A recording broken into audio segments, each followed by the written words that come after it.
Yo, what is up? What is up, folks? Welcome back to another live edition. I'm enjoying these live streams. These live streams have been so much fun. I am thoroughly enjoying it. I hope you are as well. As always, if you are out there listening or watching and all that good stuff, feel free to say hello. I always like a nice little hello. Just let me know who's out there. Let us know where you're from, if you're a teacher, what position you have. If you're planning on, you're still trying to figure out, I got a lot of folks that I know that are still trying to figure out what does next year look like. So feel free to drop those in as well. We're going to have a really good conversation about equity and what you can do in your position, whatever that might be. And we're going to really dig into that. So I'm really excited for Julie, who is on ready. She's in the back room waiting to get brought on. So we'll bring her on shortly. As always, I can't forget, but this show is sponsored by Leading Equity, becoming an advocate for all students. That's right. Not just two students, not just the 1%, but for all students, So if you haven't picked up the book, I got it right here in my hand. And I know folks ordered some signed copies. Those are on the way. It's just, I guess the warehouse wasn't prepared. But we're selling books a lot faster than they expected. And so I'm just in the process of waiting for some more books to come in. So if you ordered a signed copy, that will be arriving to you shortly. I have some folks that bought the book ahead of time, and I am sending out some of these pretty cool book plates that I'll be signing as well. And that's a lot to say in one breath. And not only that, but our book study starts this coming Saturday. So if you would like to participate, make sure you shoot me an email by tomorrow. We got to go by tomorrow. I can't. If it's Saturday morning, I'm very sorry. I'd love to have you join, but unfortunately, Saturday morning is going to be a little bit too late. So Friday, tomorrow at the latest. I'll also send another reminder in the newsletter. So if you're subscribed to the newsletter, that will be coming out as well. Tomorrow morning, as always, the Weekend Voice. One of my favorite things to produce every single week. Just, my thoughts on what's going on with education, what's happening with the Leading Equity Center, all that good stuff. So feel free to keep up with that as well. All right. I think I got all my pleasantries out the way. So we're going to bring on Julie Steele. And I'm just going to read just a little bit about her bio, and then we'll bring her on and we'll allow you an opportunity to learn a little bit more about her yourself. Julie has been in public education since 1998 as an elementary teacher and instruction specialist, and is now a full-time education consultant. So, without further ado, I'm bringing on Miss Julie Steele. Thank you so much, Julie, for joining us today. Thank you. I always warn people about the applause before they actually hear me talk. Like, they may change their mind afterwards. So no. We're good. You deserve all the applause. I'm really excited to talk to you about equity work and the roles that what we can do in our roles as educators and whatever that looks like. Before we get into that, though, I'd love for you to share a little bit more. I just read like a sentence of your bio, but I'd love for you to share a little bit more about what you do as a professional. Yeah, so I got, like you said, I got into education. Really, it wasn't a path that I knew that I was going to do from an early age. As a lot of teachers, they'll say that they knew when they were in fourth grade that they were going to be a teacher, and it's generally after having a really positive experience with a teacher. I went to college and wasn't quite sure what I wanted to do. So I, chose an undecided track. And it wasn't until a couple of years into college that I landed on a program that offered a teaching certificate along with it. So it was, I was actually certified as a secondary FACS teacher. And so I graduated from college and I did a couple of interviews, and the two classes that I loved teaching during my student teaching experience, the two classes I loved teaching the most were parenting and child development. And at that age, I wasn't married. I didn't have children. And those classes are typically taught to juniors and seniors in high school. And I thought, I have no street cred whatsoever in those two topics. And I was just a little fearful to get into that. So I ended up shifting gears and I went to the business field, and I worked in business for 3 or 4 years and just felt this pull that I wasn't doing what I was meant to do. I needed to get back to education. So I decided to go back to school to get my elementary certification. At that time, I didn't have knowledge that you could do a master's degree. So I got another certification, took quite a bit of time, ended up at an elementary school, and I taught for 14 years in the classroom. Early on, I had a couple of principals really urge me to get my master's degree in leadership. And I laughed at them, and I thought, no, I don't want to be a principal. I want to be a leader, but I just don't want to be a building leader. I don't know what that's going to look like or sound like for me, what journey that's going to take me on. But I knew that there was something. I mean, I loved teaching. I loved being in the classroom, but I knew that that wasn't going to be where I ended my career. And so after 14 years in the classroom, primarily fourth and fifth grade, I was asked to be a mentor teacher with a fellowship program with the University of Missouri, Columbia. And it's a program where first year teachers come out of school, they get a job, and they get their master's degree in that first year. So if you think about those of us who can remember our first year of teaching and try to couple that with the rigor of a master's degree program. So it's pretty intense. But the teachers get a mentor teacher that helps support them along the way that first year. I did a little bit of teaching for the university, supported their research project, and I did that for 2 years. Had planned on doing it for a third year, and in my district, right at the end of the school year, I got wind that the district was starting this new instruction specialist position at the district level. And I was intrigued because here was this opportunity for a different layer of leadership that still didn't require, a principal's certification or degree. And so I interviewed for that. Actually, I went back and forth. Do I want to do it? Do I not want to do it? And decided to interview for it. And I got that job. And so I was one of 2 instruction specialists working to support 26 schools in our school district, and just fell in love with adult learning and really wanted to continue to support the adult learning. So did a lot of professional development, did some graduate classes, taught some graduate classes, as well as did some instructional coaching. And at that time, we didn't have an instructional coaching model in our district. And so that was one of the tasks that my partner and I were given at the very beginning of this position. And so we started looking at different models of instructional coaching, and really were, initially drawn to more of a teacher-centered coaching model. And that just didn't feel like it was valuing the work of teaching.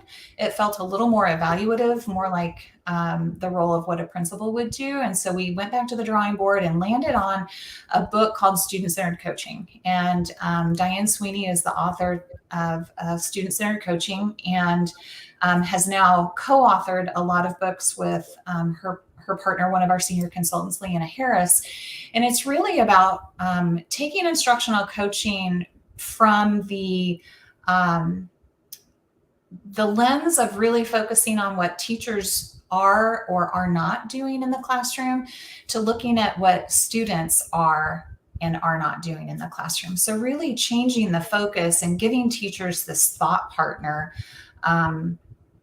to help students meet the needs of, the goals that the teacher has set for them in terms of the curriculum. So started working with Diane, and she came in and did a lot of work with some elementary reading specialists that we had in the district, and developed over the course of probably 4 or 5 years, developed a really strong working partnership with her in supporting these groups or this group of educators. And then in 2019, I believe, Diane was doing some work in the Kansas City area and asked if I would partner with her. And that led to some conversations about, what do you want to do next in your career? And so she invited me to join her team. And so I turned in my resignation in February of 2020. And if you think about that timing, yeah, Yeah, I right? remember So thinking, right, nobody will forget it. So thinking that. at that time that in June of 2020, I was going to go on the road and start working with adults to implement student-centered coaching across the country. Well, that didn't happen. We pivoted real quickly and learned all the ins and outs of Zoom and how to deliver quality professional learning online, and did a lot of online coursework there. But, I took a leap of faith, and I absolutely love what I do now because I really, all of the conversations that I get to have with educators are about the students. They're centered around the students. And for a long time in my work, it was really just centered around practice and centered around strategy. And I think students kind of got lost in the conversation. And so last year, I think I was on the road probably 90 days. And for those of Wow. us who are consultants, that's a lot of travel, right? I was actually delivering learning to instructional coaches and leaders and district leaders about 75 of those days. So it was a busy year. And I start back up next week. So my travel schedule starts again. But I sometimes I feel extremely lucky, but I also feel a little guilty for what I get to do because I love it so much. I'm so passionate about it. And I get to work with fantastic educators, leaders at building level, district level, and even state level across the country. So that's a little bit about what I do. But when I go in, I help districts figure out the ins and outs of student-centered coaching, and how do we hire the right people for the job? How do we partner them with the principal, and how do we help them create the relationships that are necessary at the building level to do the good work of helping students learn? So in a large nutshell, that's what I do. Well, that's awesome, and I'm not as familiar with the specifics and the ins and outs of student centered teaching. So I'm actually curious if you could share with us, and folks who are watching, there's the website information is down there at the bottom if you want to learn more. But since I have Julie on, I'd love for you to share a little bit more as far as what student centered teaching it all entails. Student-centered coaching. So it's Coaching. really, yeah. So it's really student-centered coaching is an approach to instructional coaching that doesn't focus on historically. Instructional coaching was another layer of feedback, if you will, for instructional delivery. So really, going in and doing an observation of a teacher, collecting some notes, having a follow-up conversation with the teacher afterwards, giving them some suggestions, and then I'll be back in a couple of weeks to see how you're doing it. That's a traditional That's style, right? traditional, right? That's the traditional. So we just really feel strongly. So our beliefs are that instructional coaches are employed to increase student achievement, and so if our target audience is the students, then why aren't the coaches really talking about the students with teachers? Why are we talking more about what the teachers are doing rather than the students? So it's really an approach. We utilize several different structures for our work, but our flagship structure is a coaching cycle, and it's a longer term partnership with a teacher. So between a teacher and a coach. So it's really spending the length of an instructional unit with a teacher. So, typically instructional units in most curriculums are 4 to 6 weeks in length. So we're going to partner, and a student-centered coach will partner with the teacher for the duration of that unit. That's not every single day with them, but we do our work through coaching cycles. So we start off the work by establishing a really clear goal for student learning that's aligned to the standards, and we make sure that's unpacked in learning targets, and are they aligned, and is the rigor there? Are the expectations that we have for students, are they high enough? Do they match up to what the standards are, and how students will be assessed, whether that is through just regular curriculum or it is through high stakes tests, whether that be at the state or whatever level. Um, but really, through a process of what we call co-planning and co-teaching. And so we utilize student evidence in every single conversation that we have with teachers as we partner with them. So it really takes it takes the burden off the teacher of feeling like, okay, I'm working all alone. I have this silo in my classroom. What I'm doing isn't working, but I don't know what else to do. Or I'm not even going to pay attention to what isn't working until the end. And that's not to be just, to talk badly about teachers. I mean, teachers are working hard and they are doing the best that they can, but it's an overwhelming job, right? And so being able to work side by side with an instructional coach for that length of time to maybe discover maybe some smarter practices in looking at student evidence and what we're having students produce. Is it worth their time? Is it relevant? Is it, is there an access point for all students? And so really that, it's really about a partnership with teachers to meet the needs of the students. And what we find is that the byproduct is that we get stronger teachers. Instructional practices can build and strengthen their own efficacy for, okay, when I do this kind of focused work, I have a bigger impact on the achievement of my students. And we know what efficacy does, collective efficacy in terms of just keeping people going, especially in these hard times where kids are coming to us with just a lot of different layers of things that maybe we didn't see so much 10, 20 years ago in education. Okay. So it's just kind of a different approach. And I like what you said initially when you said, when we think about the traditional model of what instructional coaching looks like, and it's kind of like you said, I sit with you, I do some observation, I give you some feedback, and I check in with you later. But I like how you said how you use student data to really drive a lot of the focus on the coaching piece. So that's good stuff. Like I said, folks watching, the information is down there at the bottom. That's scrolling through dianesweeney.com if you want to learn more about how to get in touch with Julie and the work that she's doing with Diane as well. So thank you for that. Of course.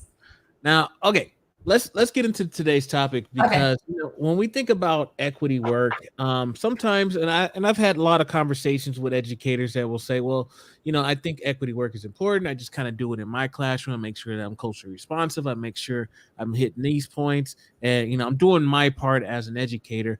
And then I've had also conversations with folks who aren't in a leadership role, and they'll say, well, there's a lot of systemic changes that need to happen, but I'm not in a position to really drive change. I that's just not my role. So I wanted to start off with asking you, Julie, when it comes to folks who are not in a leadership position, what are some things that I can do as an educator, as a paraprofessional, or just a different role in doing this equity work? What are some things that I can do on my own to become more of an equitable educator? That's a great question. I think there are a lot of things that we can do.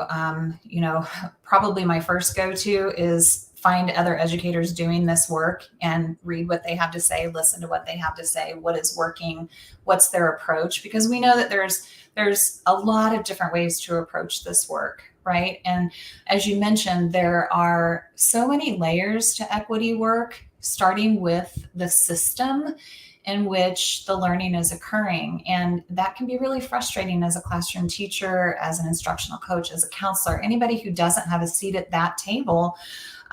We feel like we're just sitting around waiting for, some miracle answer to happen. And those conversations are pretty slow. And in some areas in the country, they haven't even begun.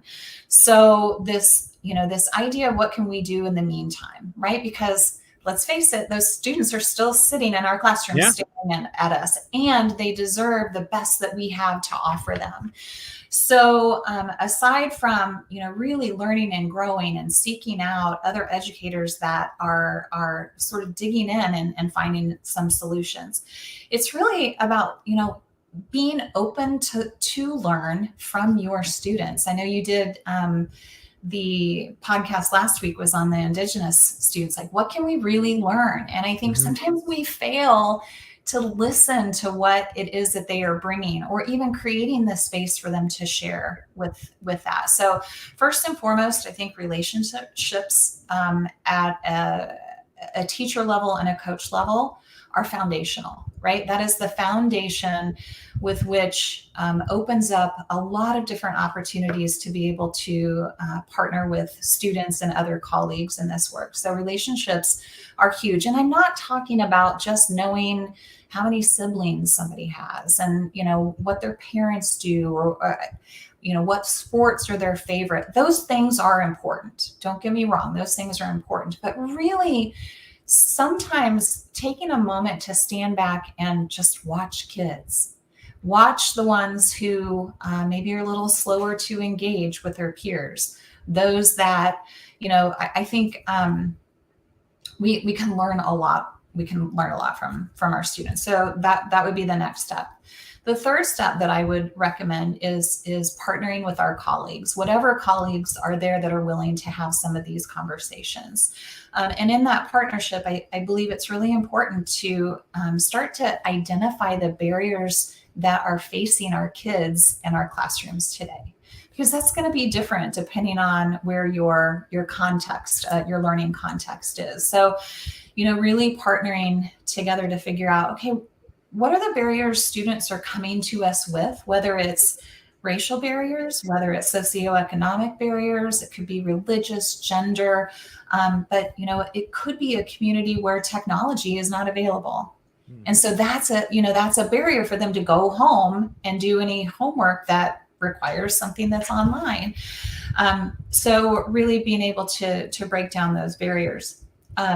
I don't know if you're familiar with the book We Got This by Cornelius Minor. Yeah, I got it. But I read that several years ago, and that was it was so empowering for me to think about as an educator, and at this point I was no longer a classroom teacher, but I started reflecting it back to some of the things that I was guilty of. Like, what barriers was I putting in front of students? Like, some of the things that they come to us with, that's just the fabric of who they are. And we can respond and we can meet their needs with a lot of different practices. But am I adding to that as an educator? Am I creating this list of expectations that really, I don't even know why I think they're important, right? But how do we notice that though? That's I get it, right? So yes, I think, but it starts somewhere as far as figuring out what barriers that, like, could I possibly be doing, like creating barriers for my students? How do we like find those things out? Is that part of the, partnerships with having those accountability Yeah, I partners think and things like that? having dialogue about what are our expectations of students. Yeah. Just like, if depending on the level of learning, what are the rules, what are the routines and rituals, are they necessary, are they feeding forward the learning, or are they holding kids back? Cornelius talks about every decision that we make is either an opportunity provided or an opportunity denied for students. And so, really, and I think the summer is an awesome time for teachers to do this, like really thinking about, if I have a syllabus, going through and looking at all of the sort of, what it's going to take to be successful in my classroom, and just really asking ourselves, is that leading to learning, or is that really just a hoop or a rule? And I know a lot of people like to use well, in the real world, they're going to have to do this. And, the real world has changed and it's pretty darn flexible now. I hate when folk talks about the real world, and I'm like, but school is not real. Like, is school a fantasy? Yeah. Like, I never understood that. I feel like I'm in the classroom every Yeah. single day, How is that right? not the real world now? Like, what's happening? It's real world. Like, this is Right. happening, but they make it like this. I'm like, okay, so what is the real world then? If what I'm living right now is not the real world, what is that? I just never understood that whole concept. Yeah. I think sometimes we have rules and expectations and rituals. I mean, when anybody who has been in charge of a classroom knows that you have to have some type of, a boundary system, right? Yeah. But we also have to ask ourselves why are we asking kids to do that? I think this past year, one of the things that we heard as a consulting team over and over and over were behavior problems and students who were disengaged. What do we do? That wasn't happening prior to the pandemic. What do we do now? And I think we have to start examining all of the decisions that we are making. And that's where I think that partnership, that collegial partnership, when we can put a grade level team or a department team around the table together, and if you have an instructional coach, they can be another thought partner in that work, but you don't have to have an instructional coach to start to create better, more clear paths to equitable learning for all students. By just examining practices that we're asking students to do, is that really necessary? And is it about the thing, the activity, or is it really about the outcome that we want students to walk away with? Right? And how do we get there? So really going back and anchoring to things that, sort of educator talk, backward design. What's that final outcome that we want? And then how do we teach into that? How do we lead into that? How do we give the right feedback along that process? And I think as most of the time anymore, when I go into a school district, there's some type of professional learning community going on where teachers have this structured collaboration time. Let's examine that. And how are we utilizing that to have some of these conversations about equity and creating the path for learning that students deserve? Okay. So kind of what I'm gathering is, you're wanting to find others, right? And I always tell people, like, you don't have to do this work alone. Right. Sometimes people will say, it's taxing. I'm a person of color, or I'm a woman, and I'm speaking up for women's rights. However, it's draining as a woman, and it's draining as doing this work in addition to doing my actual job. Right. Can be taxing. So what I'm hearing is not trying to go about this by ourselves, but trying to find other folks who are in similar situations. Now, I guess, how would I go about doing that? Is that something like, do I just have conversations with colleagues, just kind of fill things out? Like, what would be your suggestion as far as kind of that process of collecting other colleagues, capacity building, if you will? Yeah, I think when we lead with the students in mind and really, start one of the sessions that I love leading is, I have coaches ask all the time, how do we get teachers to be a little more reflective in their work? Mm-hmm. And I did a lot of pondering when I was developing a session on, how do we have more reflective dialogue with teachers? I was like, okay, how do we create reflection? And I think just like for students, the way we do that is to create opportunities for people to be curious. And so I think one of the easiest ways to start this conversation is really getting people talking about, what are you curious about in terms of the students that we have coming to us or that are in our classrooms right now? Maybe we're curious about the fact that they won't talk to each other in class. They spent a year learning, and in some cases more, where they didn't have to even have their cameras on. And so a lot of different things. So now this face-to-face dialogue is even more of a struggle. So, what can we do about that? So just really finding places where we can get curious about how do we get out of students what it is that we want. And, Sheldon, honestly, do we even know what that is? Mm-hmm. Right? Are we having conversations? What is this going to look like when our students can do this? How are we going to know when we need to celebrate? Right? Mm-hmm. And so thinking about that idea of, creating clarity for learning is, has a huge effect size, but really knowing what is that success criteria going to be so that I can recognize it when I see it. I always tell the story that, for a woman, when I first got pregnant, everybody that I turned and looked, and everybody around me was pregnant because pregnancy was on my radar, right? I didn't notice it before. Same thing when you go to buy a new car, right? You think you're the only one in town with this cool, the cool color or whatever. And now, because it's on your radar, you see it. So how do we create the radar for teachers to be able to recognize, the success, and also maybe the flip side when students are really struggling. What's that going to look like? How might that come out? So, creating the space to get curious about our students, curious about, it's okay to question curriculum. It's okay to question a material. It's okay to. Is it okay though these days? It seems like, I don't know. It just depends on where you are. I think with the right focus, is this the best? And I'm talking about, probably I'm on the flip side of a lot of the challenge, like book challenges and articles and stuff. But are our students represented in the materials that we're giving them?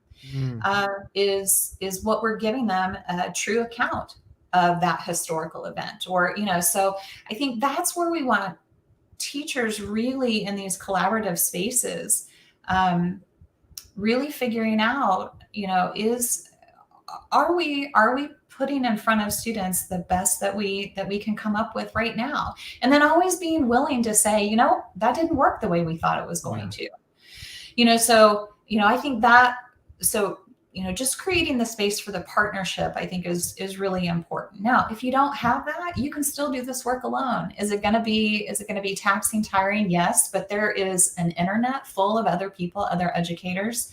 Get on Twitter, really start to explore some hashtags around some of these things that you're curious about, and you will find a group of people that are willing to talk about these things with you.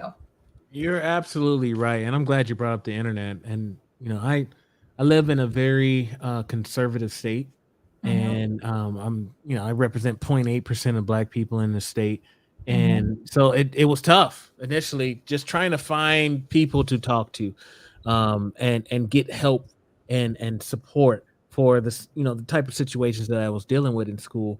And I will have, till this day, there's so many virtual friends and colleagues that I've connected with that I haven't even physically met them in person. Right. I have not met them in person. And I'm talking about, I've known them for 3, 4, 5 years. And then we just never, pandemic, everything else happening. You just don't get a chance. But I can reach out to them. Cell phone, Zoom call, quick FaceTime, all those things are available for me. And it's been very helpful with me trying to build up my, just understanding and what I can do, what in my role, in my position, my platform, those kind of things are very helpful. So I'm really am glad that you brought up the topic of, listen, even if you can't find anybody in your school, but I can guarantee you can find people in a virtual space as well to help hold you up. Because yes, this work can be taxing.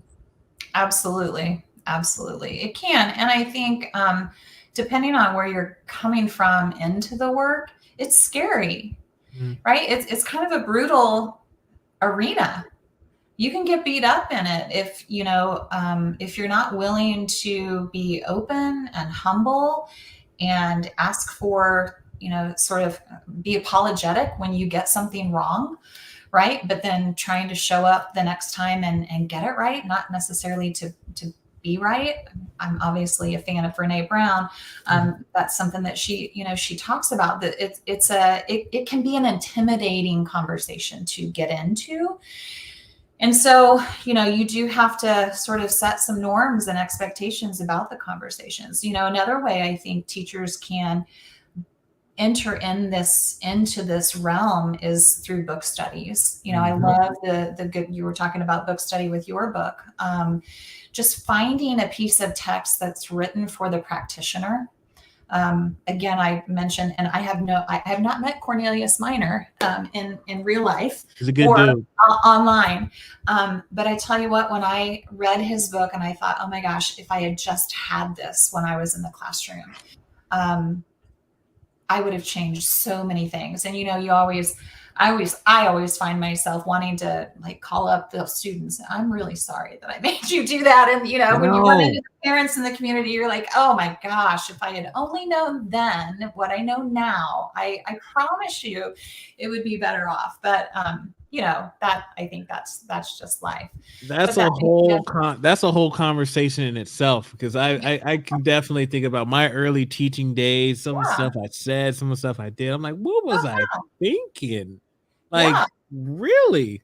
Like Yeah. if I try to repeat it to people, like this is what I did, just my dumb behind, not thinking anything of it, and just making. I mean, I made a lot of mistakes throughout Oh, my early, especially my early days. and I think that's also coming into this work with a lot of humility and being willing to say, I am guilty of all these things that Yeah. we should not be doing, right? We really need to move away. I can say that wholeheartedly because I engaged in those, and I can see how that may have left a group of students out, or that may have been taken in a way that was unintended, but that doesn't really matter, right? It's somebody's perception is the reality, how they've perceived how something's happened in the classroom. Well, let me ask you this question: Yeah. Do you recommend? Because you just kind of still thinking again. I'm one of those people, and I know I can't be the only person, but I know I'm one of those people that really felt like I was alone, Yeah. like trying to do this work. Do you recommend folks like educators who are in similar positions where you kind of feel like you're the only person either at your school, in your state, or whatever it is, but just kind of getting connected on social? And if so, what platforms would you suggest as kind of like the focus? Probably my favorite platform for professional learning for myself is Twitter. Mm-hmm. And I know a lot of people are a little nervous about utilizing any of those, but there's a lot of great educational chats on Twitter where people will just facilitate a conversation. And again, all you have, like, just do a Google search on how to use hashtags, right? And really start to lean into the hashtags to find the people who are having the conversation. I think it doesn't take very long to figure out, okay, this is a person that I need to listen to. One person who I put that we were having this conversation on some of my social media, and somebody came back and said, oh my gosh, I'm so jealous. I love him.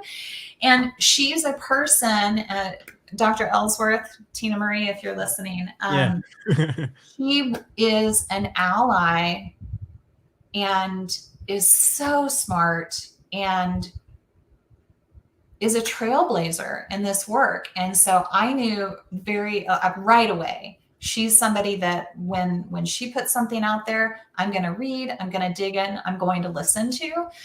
Not always do we get that lucky to run into those people, but I think we can learn from everyone, even the people that might be putting out misinformation or information that maybe just doesn't align with our beliefs. And I used to do a lot of professional development on critical thinking. How do we develop critical thinking skills in students? And it's really hard to do that when the adults in the space struggle with it, right? So really opening up our minds to, how do I think critically about this work? What's true? What's helpful? Do I have power to make some changes in this? And what's the path that I can do that through? So who are a couple people that you follow on Twitter that you would suggest that, again, if you're getting started or if you're just kind of wanting to learn more, who are some of the folks that you follow? Now I'm gonna have to pull up my tweet deck. I put you on the spot. So well, for those of you who aren't familiar with TweetDeck, you need to. Are you familiar with TweetDeck? So I know about it. I'm still old school. I just use the regular Twitter. The regular Twitter. It's still the regular Twitter. What I can do is have I can follow different people in different columns, so I can kind of see what this works. So I'm just going to throw out my friend, Dr. Tina Ellsworth. She is a professor at a state college or state university here in the state of Missouri. Former social studies teacher, smart as a whip, and just a really strong advocate in leveraging what her power and privilege and her platform to create awareness. The other one, it's funny that you mentioned this, Equity Soup 1. So Equity Superintendent, so this kind of takes me back to the beginning of my equity journey. Although I think my equity journey actually started probably in kindergarten, and that Okay. I could That's I could a go into little- that, but we don't have to. I was always as a child, I was always drawn to those who were sort of on the outskirts, whether it was at recess, games, parties, learning.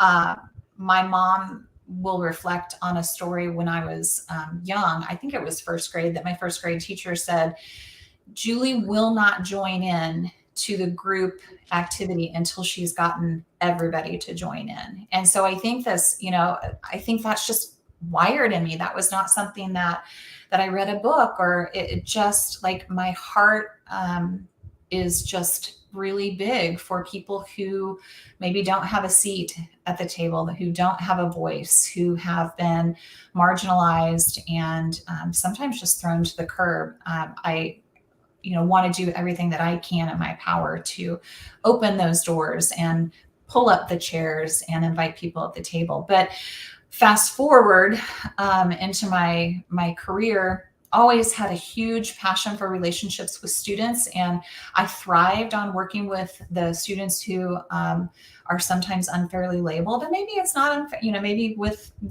the experiences, but I really tried to not listen to the stories of past teachers with students, because I wanted to develop a relationship with those students organically and have an authentic opportunity to create my own story about those students. So I've always just been drawn to maybe what some people may have, just turned around and turned their back on. So I think it was 2016, maybe 2017, I worked in a school district, and we had an academic systems review that highlighted a few things that our school district could improve on. And one of those things was equity. And so we went out and did a nationwide search for a superintendent, and we ended up hiring Equity Soup One. And I was working at our central office at the time and had already probably served under a couple of different superintendents in my career at that point, working in the same building with his predecessor. And so, sort of knew the formality of employee and superintendent. I don't know, just always felt very formal. And Dr. Carpenter came in and immediately immersed himself in the climate and the culture. And within a few months, he was able to pinpoint all of the things that we, as some of my colleagues, have been saying, if we could just, if we could tackle these things, we'd be so much better, and students would be better off, and staff would be happier. And so he was just a fantastic superintendent to work with. And obviously by his Twitter handle, you can tell that he's very passionate in the equity work. And so I took every opportunity to listen and learn from him. When he would mention, a person to read, I would read it. We invited him into our book study on We Got This, and he accepted, and he came to our meetings and our talks. And it was so powerful. And I began to see the systemic issues that maybe I think is a little harder to see from a building level when you're just a classroom teacher. You don't necessarily see all the layers of the system when you're not working at the building where all of those decisions are made. And unfortunately, in our community, I don't know that we were ready for his message. And he ended up leaving, but had a huge impact on my passion for this work, and really trying to take any position that I have been in after that to not necessarily create earth-shattering moments, but just really powerful. And what are the small moments? What are the small things that we can do to continue to create momentum? A large flywheel takes a lot of time and effort to get it going.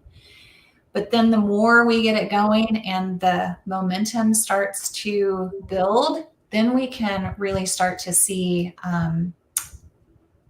the impact of our efforts. And I think that was something that I learned from him. So he would be one that I would follow. Those are some local. my tweet deck isn't pulling up. How long was he at the district? Oh my gosh.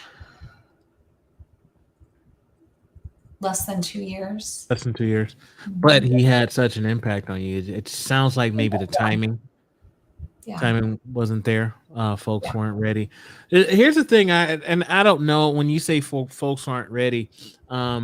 I find that interesting just because I always tell people, like, people will tell me, once we have everybody on board, but at the end of the day, not everybody's going to be on board. You're just not going to get that. Mhm. So would you say like there was a high percentage of people that were just closed-minded, not open to these conversations?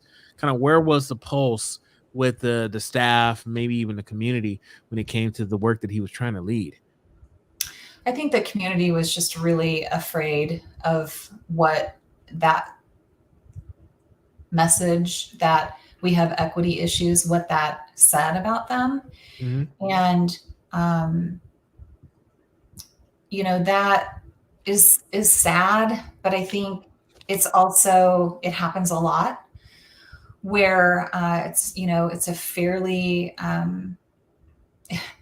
it's not a hugely diverse community, although it is changing. And I just think that,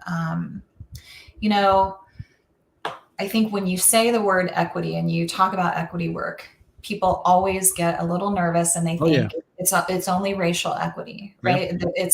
There's the only layer within equity is racial, and there are Mhm. so many layers to it.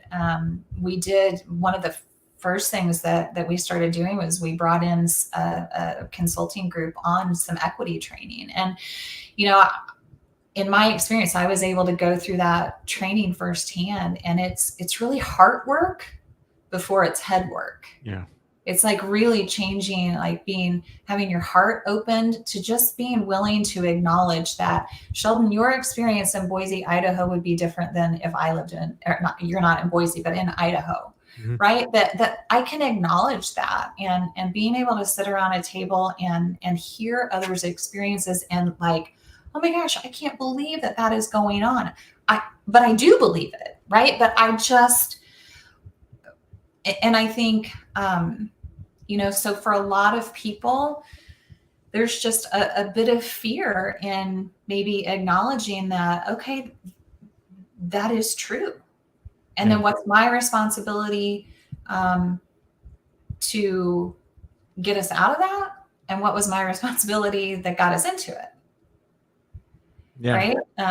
So, and I think, in terms of this conversation, like, I don't necessarily think teachers and coaches have the positional power to make those kinds of systemic changes in policy, changes in curriculum, changes in funding, and all of those things. But it's these small changes that are going to have a direct impact on students, if we were in school, that could have a direct impact tomorrow.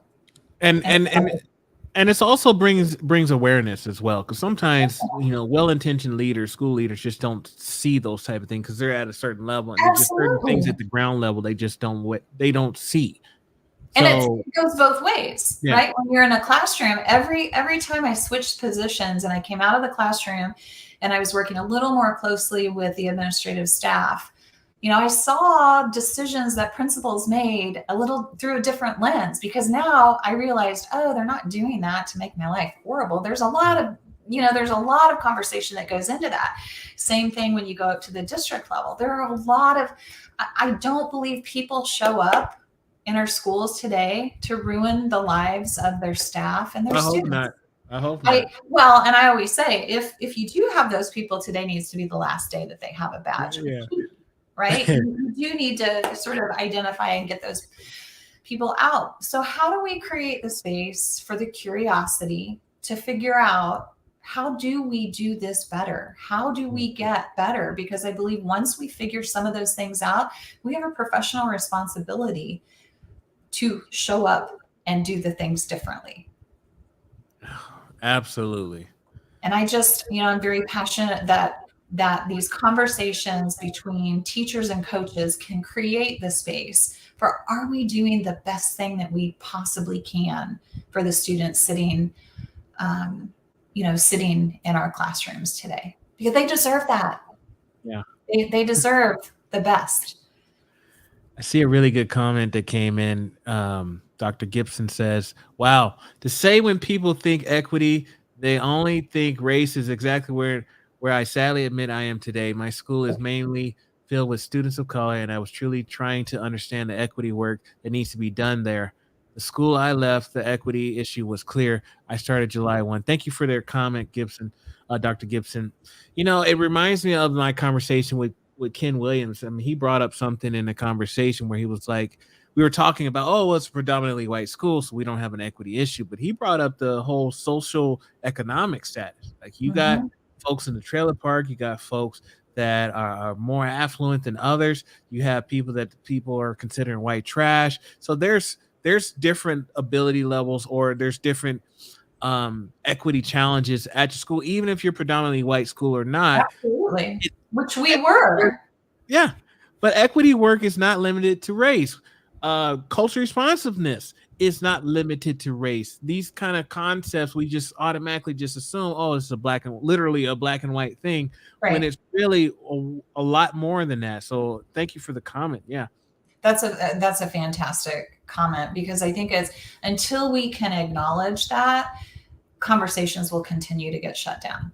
Yeah. Right. And we won't be curious about the right things. I think all schools out there have issues of equity. I do believe that the pandemic provided the spotlight on things that were going on prior to the pandemic. Mm-hmm.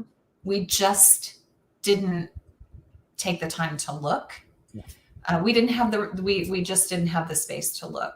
And so what can we really do?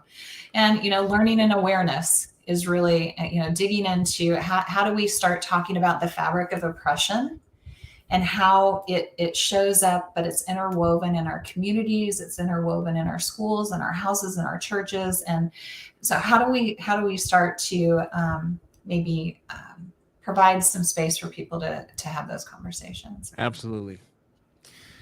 Julie, it has truly been a great time. I told you this was going to go by fast. I'd love for you to share your final thoughts. And folks, if you're listening, if you have a question for Julie, feel free to pop that in the chat right now. But Julie, why don't you take us home with your final thoughts? Well, I like I've said multiple times tonight, this is not an easy conversation, an easy arena to find yourself in, but it's a necessary place. We have students who are in situations that they will only get out of through a strong educational experience. And so when we think about educational equity, how do we provide the best learning experience for all of the students that are in our schools, so that they leave ready to be a productive member of whatever their next steps are. I also think that we can't allow ourselves to get too frustrated with the closed doors and maybe the angry comments, but finding the people who you can have the conversations with, and then start to just broaden that. I truly believe that when people are resistant, it's because of one of two things: lack of understanding, lack of knowledge and understanding, and a little bit of fear. And when we can start to have some really organic, authentic conversations out of respect and developing the strong relationships that we can in our schools, that's when we can have those powerful conversations. I just appreciate the work that you are doing, Dr. Eakins. All of the platforms for learning. I just signed up for one of your free courses. I signed up for it today, so I'm looking forward to doing doing a little more examining of my own heart and my own head in this work, because I think it's important that we always are pushing ourselves to continue to grow. Thank you, Julie. That means a lot. I appreciate you, and I appreciate the support. that's what keeps me going. Because it's something I'm very passionate about, and I've always, even from when I first started the show, it was just like I want to be able to share what I'm learning with Yeah. others. What is it if I'm just doing the work? Like if I'm Right. doing research and I'm doing it, but like I'm not the only person that our students see. And that's always been my thing. Is like if you're at a school student and you're the only one doing the work, or you feel like you're the only one doing the work, just keep in mind they see other adults throughout the day. You're not the only person. So if I can share this with people, uh, that it has always been my goal. So I appreciate that feedback. That means a lot. If we have some folks that want to connect with you, Mhm. or maybe even interested in doing some work with you, what are some of the best ways to reach you online? So my Twitter handle is at Julie Tier One. So if you think about the three tiers of instruction, when I was an instruction specialist, I was a Tier One instruction specialist. So that Twitter handle has stuck. My email is juliesteele526@gmail.com if you have any questions. Um, I would also, if there are any instructional coaches out there who are interested a little more in student-centered coaching, going to dianesweeney.com. We've got free online courses, self-paced courses that you can do. And we also have some deeper courses. We have a new book coming out. Diane, Leanna Harris, and I co-authored a book on the moves for launching a new year of student-centered coaching. So if we have student-centered coaches out there that aren't aware of that resource, it should be, I think it's on the printer now as we speak. Hoping that starts shipping the first week of August, so that instructional coaches can do the work necessary those first few weeks of school to have a really solid year of helping teachers meet the needs of their students in their classrooms. And what's the name of the book again?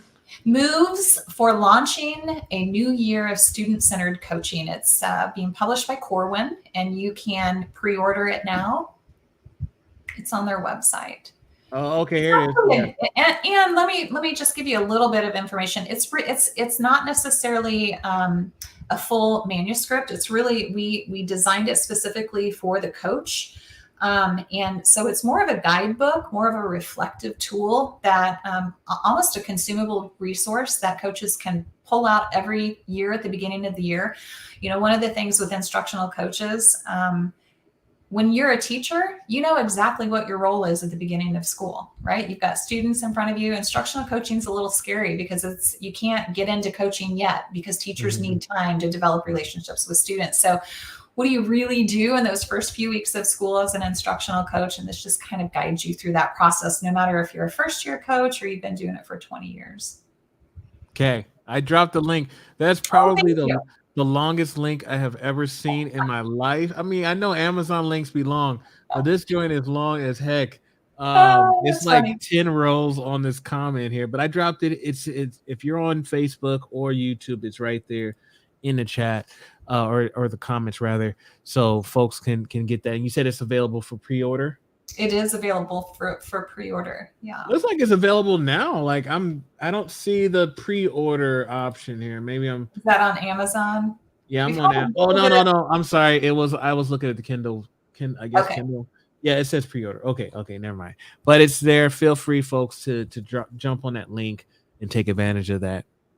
Yeah, thanks so much for giving me the time to talk about that. Of course, that's what like. You're supporting me, so I want to support you as well. Well, it was a fascinating experience. I never thought I've always wanted to write a book, never thought it would happen. So when I first saw the cover and saw my name on it, it was like you get a little teary, and you just hope that the work that you've done makes an impact for somebody. It's not really about the accolades. There's no money in writing books, but just really empowering people to do the good work that students across our country deserve. Yeah, I know the feeling, Julie. Again, when I got my book arrived in my house, like I can't believe it. Like even when I saw the Amazon page, I think that was the moment when I was like, "Whoa, my stuff is on Amazon! Like this is happening." Yeah. So I get that feeling. Hopefully this won't be your last book. Hopefully it won't be my last book. Either way, let's just continue to do this work. Yes. And even if you're by yourself, it doesn't matter. Like again, it's just one of those things. Thank you, Robin, for the comment. Yeah, Julie, it has been a great evening. I thoroughly have enjoyed our conversation today. Would love to do it again sometime. Okay, we'll make that happen. So I'm gonna drop you down and kind of give my final thoughts. But again, thank you so much for your time. Thank you. Appreciate you. All right, folks, we're gonna wrap up today. I had a great time with Julie. She's awesome. A wealth of knowledge. So, folks, if you're looking for instructional coaching, if you're looking for student-centered coaching, definitely look out for DianeSweeney's.com. That information is scrolling across the bottom of your screen. And again, the book Moves for Launching a New Year of Student-Centered Coaching is available right now for pre-order. So here's one of the biggest takes that I had from today's conversation in regards to, because I've been there. If you're like me, if you're in a city, if you're at a school, if you're somewhere where you feel isolated, people tell you, oh, equity is not an issue at our school. Or people tell you, oh, that is some critical race theorist equity.